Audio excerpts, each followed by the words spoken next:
வணக்கம், நான் தான் ஜாக்சன். இந்த வீடியோ வந்து எல்ஐசி ஏஐஓ பிலிம்ஸ் எழுத போறீங்க எல்லாருமே வெள்ளிக்கிழமை. உங்களுக்கான ஒரு லாஸ்ட் மினிட் டிப்ஸ் வீடியோ தான். சார் நான் நல்லா பண்ணுவேனா, சார் ஓவரால் அட்டெம்ப்ட் எவ்வளவு கொடுக்கறது, சார் ஃப்ளூக்ல அடிக்கலாமா, நெகட்டிவ் மார்க் இல்லைன்னு சொல்லியிருக்காங்க. இப்படி நிறைய விஷயங்கள் உங்க மைண்ட்ல ஓடிக்கிட்டே இருக்கும். அதை பத்தி தான் இந்த வீடியோல உங்கள்ட்ட சொல்லிட்டு ஒரு சின்னதா டிப் கொடுத்துட்டு போலாம் தான் இந்த வீடியோ. அதுக்கு முன்னாடி உங்களுக்கு நம்ம ராயல் பாஸ் தேவைன்னா ஒரு bank exam and insurance exam ப்ராப்பரா கிளியர் பண்றதுக்கான ஒரு A to Z combo package தேவை அப்படின்னா நீங்க நம்ம ராயல் பாஸ் பர்ச்சேஸ் பண்ணிக்கோங்க.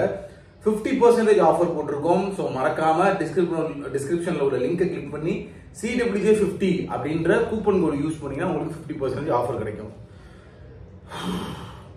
விடாம எப்படி ப்ரொமோஷன் பண்றேன் பாத்தீங்களா? ஓகே ஓகே ஓகே இதுக்குள்ள வந்துருவோம். ஸோ எல்லாருமே நல்லா ப்ராக்டிஸ் பண்ணியிருப்பீங்க. ஸோ அவங்களே வந்து உங்களுக்கு ரீசனுக்கு மினிமம் மார்க் வந்து 18 எடுக்கணும், குவான்ஸ்க்கு 18 எடுக்கணும், இங்கிலீஷ்க்கு வந்து 10 எடுக்கணும்னு சொல்லியிருக்கான். இதுல இருந்தே நீங்க வந்து ஒரு விஷயம் புரிஞ்சுக்கலாம். அவன் 18 எடுக்கணும் மினிமம் மார்க் அப்படின்னு சொல்றான்னா கண்டிப்பா கொஸ்டின் ரொம்ப டஃபா இருக்க போறது இல்லை. இது நம்ம மைண்ட்ல ஏத்திக்கங்க, சரிங்களா?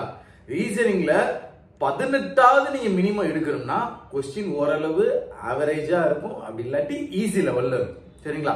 ரெண்டு விதம் இருக்கியா. ஈஸியா கொஸ்டினை கொடுத்து ஹையஸ்ட் கட் ஆஃப் வைப்பாங்க, அப்படி இல்லாட்டி இந்த NISL மாதிரி கொஞ்சம் மாடரேட்டா கொடுத்து கட் ஆஃப் வந்து கொஞ்சம் மினிமம் வைப்பாங்க. ஸோ இப்படிதான் இருக்க போகுது. ஸோ அப்கோர்ஸ் நம்ம வந்து இங்கிலீஷ்ல வந்து 10 மார்க் எடுத்தாகணும், குவான்ஸ்ல 18 எடுத்தாகணும், ரீசனிங்ல 18 எடுத்தாகணும். இந்த அளவுக்கு நம்ம பிராக்டிஸ் பண்ணிருப்போம். ஸோ கொஸ்டின் பேப்பர் வந்து உங்களுக்கு அங்க போகும்போது தான் தெரியும் எந்த லெவல்ல இருக்க போகுதுன்னு. ஈஸியாகவும் இருக்கலாம். ரீசனிங் 35 அவுட் ஆஃப் 35 அடிக்கலாம், குவான்ஸ் நீங்க ஒரு 25 பிளஸ் போடலாம், இங்கிலீஷ் பார்த்தீங்கன்னா நீங்க ஒரு 20 பிளஸ் போடலாம். இந்த மாதிரி ஈஸியாகவும் இருக்கலாம், இல்ல மாடரேட்டாவும் இருக்கலாம். ரீசனிங் பாத்தீங்கன்னா 22ல இருந்து ஒரு 25 போடுற மாதிரி, குவான்ஸ் பாத்தீங்கன்னா ஒரு 22 to 27 போடுற மாதிரி, சோ இங்கிலீஷ் பாத்தீங்கன்னா ஒரு 20 பிளஸ் போடுற மாதிரி இப்படி இருக்கலாம். நான் பெர்சனலா உங்கள்ட்ட என்ன சஜஸ்ட் பண்ணுவேன்னா, கிரவுண்ட் எப்படி இருக்கோ அதுக்கேற்ற மாதிரி நீங்க ஆடுங்க. இதைதான் நான் எல்லா டைமே சொல்லுவேன். நீ நல்லா ப்ரிப்பேர் பண்ணிருக்க, உன்னால முடியும், சரியா? ஒன்ன மாதிரி தான் எல்லாருமே. இப்ப எல்லாருமே ஒருத்தர் புதுசா எல்ஐசி ஏஓ பிலிம்ஸ் எழுத வரானா, ஸோ எல்லாருக்குமே அந்த கிரவுண்டு புதுசு தான். ஸோ அதுக்கேற்ற மாதிரி தான் அவங்களும் ஆடுவாங்க. ஸோ ஓம் ப்ரிப்பரேஷன், நீ இவ்வளவு நாள் எடுத்திருக்க எஃபர்ட், அதுதான் உங்களை ஜெயிக்க வைக்க போகுது. ஸோ அதனால கொஸ்டின் பேப்பருக்கு ஏற்ற மாதிரி கொஸ்டின் கரெக்டா செலக்ட் பண்ணுங்க. செலக்ஷன் ஆஃப் கொஸ்டின் ரொம்ப முக்கியம். அக்யூரசி மெயின்டைன் பண்ணுங்க. இப்போ இந்த ரீசனிங் ஆப்டி பொறுத்த வரைக்கும் பாத்தீங்கன்னா வந்து நீங்க மேக்ஸிமம் நம்பர் ஆஃப் அட்டெம்ப்ட் கொடுக்கணும், அப்பதான் நம்ம ஜெயிக்க முடியும். பட் ஃப்ளூக்ல அடிக்கலாமா சார்னு கேட்டா, நான் ப்ரீவியஸ் இயர்ல கிளியர் பண்ணவங்கள்ட்டலாம் கேட்டு பார்த்திருக்கேன். அவங்க பாத்தீங்கன்னா ஃப்ளூக் எல்லாம் கொடுத்துருக்காங்க, சரிங்களா? சோ ஃப்ளூக்ல கொடுத்ததுலயும் மார்க் எல்லாம் வந்து கிளியர் பண்ணிருக்காங்க. பட் நான் இப்போ எனக்கு சீனியரா இருக்க சில பேர் வீடியோ எல்லாம் பார்த்தேன், லைக் அனில் அகர்வால் சார், அப்புறம் இன்னொரு சேனல் பேர் மறந்துட்டு, அவங்க வீடியோ எல்லாம் பார்க்கும்போது சோ அவங்க என்ன சொல்றாங்க அப்படின்னு பாத்தீங்கன்னா, சோ என் சஜஷன் அதுதான், ஃப்ளூக்ல அடிக்கலாம், பட் ரொம்ப அது ஃப்ளூக்கா இருக்கக்கூடாது. அது மேபி நார்மலைசேஷனை பாதிக்குமா பாதிக்காதானே எனக்கு தெரியல சத்தியமா. நெகட்டிவா கிடையாதுன்னு அப்ப எல்லாத்தையும் 100ஐயும் போடலாம்ல அப்படின்னு எல்லாரும் சொல்றாங்க சில பேர். பட் என்ன பொறுத்தவரையும் அந்த நார்மலைசேஷன் அஃபெக்ட் பண்ணுமா இல்லையான்றது தெரியல. ஸோ ரீசனிங்ல நம்ம ஆப்வியஸ்லி வந்து ஃப்ளூக்கு போறது கிடையாது. நமக்கு வர ஆன்சர் கொடுக்க போறோம்.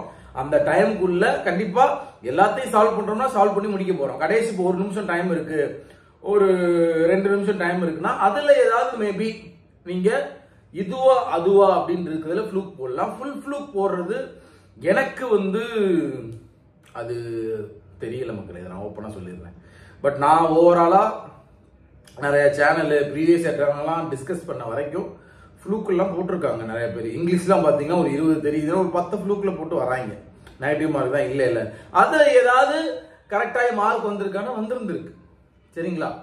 ஸோ மேபி நார்மலைசேஷன் இருக்கலாம். ஸோ நான் உங்கள்ட்ட என்ன சொல்லுவேன்னா, நல்லா பண்ணுங்க. ஃப்ளூக் ஒரு வேலை போடணும்னு தோணுச்சு அப்படின்னா வந்து நீங்க மைண்ட் ப்ரிப்பேர் பண்ணிக்கங்க. ஓகே, நம்ம வந்து ஓரளவு நம்ம போடலாம், எல்லாத்தையும் குத்தி விட்டு வர வேணான்னு. ஏன்னா அது அஃபெக்ட் ஆகுமா இல்லைன்னு தெரியல. சரி, நம்ம எல்லாத்தையுமே போடுவோம்னா அது உங்க இஷ்டம். ஸோ நான் இப்பயும் சொல்றேன், நான் வந்து எல்லாத்தையும் போடுங்கன்னு சொல்லுங்க, போட வேணான்னு சொல்லல. எக்ஸாம் நீங்க எப்பயுமே எப்படி பண்ணுவீங்களோ, ஏன்னா நீங்க பாட்டு இப்படியே ஃப்ளூக்ல பிராக்டிஸ் பண்ணிட்டு அடுத்த நாள் IBPS கிளர்க் எக்ஸாம் பிலிம்ஸ் வரும்போது அதுலயும் போய் ஃப்ளூக்ல குத்தி விட்டு வந்துடக்கூடாது. ஸோ எப்பயுமே எப்படி ஃப்ளோல போறோம் அப்படி போயிருவோம். இதுல ஒரு ஆப்ஷன் கொடுத்துருக்காங்க நெகட்டிவ் மார்க் கிடையாதுன்னு, கொஞ்சம் குத்திக்கலாம், தப்பு இல்லை அப்படின்றதான் என்னோட கருத்து. ஸோ 18 மார்க் ஃபிக்ஸ் பண்ணியிருக்காங்க மினிமம் ரீசனிங் ஆப்டி. அதுல கண்டிப்பா எனக்கு தெரிஞ்ச கொஸ்டின் ஈஸியா தான் இருக்குன்னு தோணுது. ஏன்னா 18 மார்க் வைக்கிறானா கண்டிப்பா நீங்க வந்து 18ஆவது எடுக்கணும்னா அதுக்கேற்றவாவது கொஸ்டின் வந்து ஈஸியா இருக்கணும்ல, ஈஸி டு மாடரேட்டா இருக்கணும்ல. ஸோ இதை தான் சொல்லணும்னு நினைச்சேன். மக்களே எல்லாருமே நல்லா பண்ணுங்க. உங்களோட அட்மிட் கார்டை பத்திரமா எடுத்து வச்சுக்கோங்க. 3 passport size photo, ID proof 2 வச்சுக்கோங்க. அதோட ஜெராக்ஸ் காப்பி வச்சுக்கோங்க. ஏன் சார் 2 அப்படின்னா, ஒன்னு திடீர்னு செல்லலன்னு சொல்லிட்டாங்கன்னா நம்ம இன்னொன்னு வந்து காமிச்சு உள்ள போய்க்கலாம். அதுக்காக தான். ஸோ எல்லாருக்குமே ஆல் தி பெஸ்ட். வெற்றி நமதே. என்ன சார் கமல் மாதிரி பேசி முடிச்சு நீங்க பாட்டு போய்கிட்டே இருக்கீங்க, ஃப்ளூக்கில் அடிக்கமா வேணாமான்னு கேட்டா அது உங்க இஷ்டம். அடிக்கிறதுனா அடிக்கலாம். நான் வந்து கேட்ட வரைக்கும் ஃப்ளூக்கில் அடிச்சும் நிறைய பேர் மார்க் வந்திருக்குன்னு சொல்லியிருக்காங்க. ஸோ அடிக்கிறதுனா அடிக்கலாம். டாடா 10-10.